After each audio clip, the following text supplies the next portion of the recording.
पहला कुरिन्थियों अध्याय 10 मूर्ति पूजा के विरुद्ध चेतावनी। इस कारण हे मेरे प्रियो, मूर्ति पूजा से बचे रहो। मैं बुद्धिमान जानकर तुमसे कहता हूं, जो मैं कहता हूं उसे तुम परखो। वह धन्यवाद का कटोरा जिस पर हम धन्यवाद करते हैं, क्या मसीह के लहू की सहभागिता नहीं? वह रोटी जिसे हम तोड़ते हैं, क्या वह मसीह की देह की सहभागिता नहीं?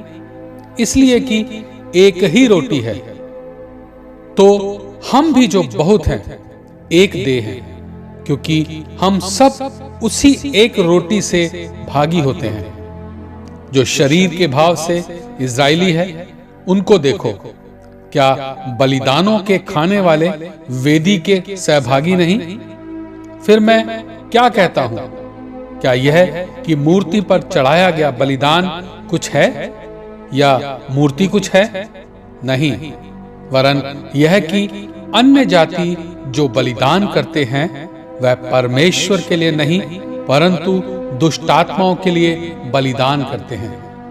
और मैं नहीं चाहता कि तुम दुष्टात्माओं के सहभागी हो।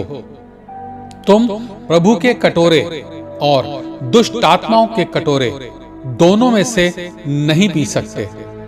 तुम प्रभु की मेज और दुष्टात्माओं की मेज दोनों के साझी नहीं हो सकते। क्या हम प्रभु को क्रोध दिलाते हैं? क्या हम उससे शक्तिमान हैं?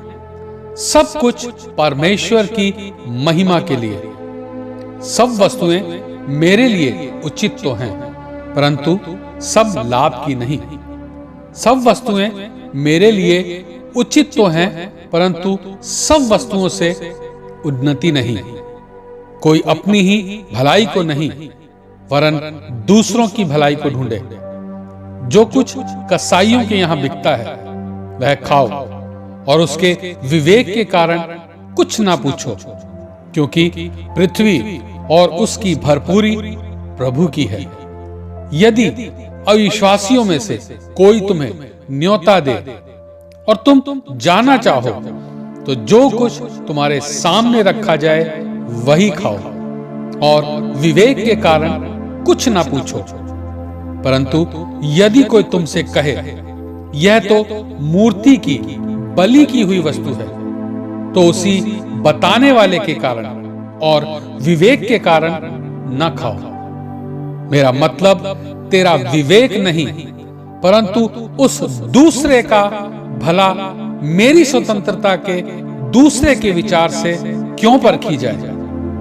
यदि मैं धन्यवाद करके साझी होता हूं, तो जिस पर मैं धन्यवाद करता हूं उसके कारण मेरी बदनामी क्यों होती है? इसलिए तुम चाहे खाओ, चाहे पियो, चाहे जो कुछ भी करो, सब कुछ परमेश्वर की महिमा के लिए करो। तुम ना यहूदियों, ना यूनानियों और ना परमेश्वर की कलीसिया के लिए ठोकर के कारण बनो। जैसा मैं भी सब बातों में सबको प्रसन्न रखता हूं, और अपना नहीं परंतु बहुतों का लाभ ढूंढता हूं कि वे उद्धार पाएं। हालेलुया। महान समर्थी परमेश्वर, धन्यवाद देते हैं कि आपने आज इस अध्याय को पढ़ने का अवसर दिया।